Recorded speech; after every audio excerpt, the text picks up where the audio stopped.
Neviem, kto si, ani nepoznám tvoje meno. Ale ak sleduješ toto video, si jedným z najšťastnejších ľudí na svete. Pretože modlitba, ktorá nasleduje, ti prinesie požehnanie. Drahý Bože, v poslednom čase sa necítim dobre a som veľmi unavený. Som obklopený tlakom a úzkosťou.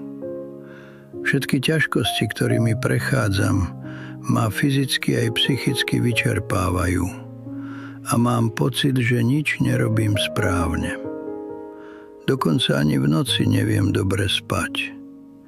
Cítim sa bezmocný, úzkostný a úplne vyčerpaný. Preto teraz prichádzam pred Teba. Prosím, vezmi si moje starosti a daruj mi pokoj.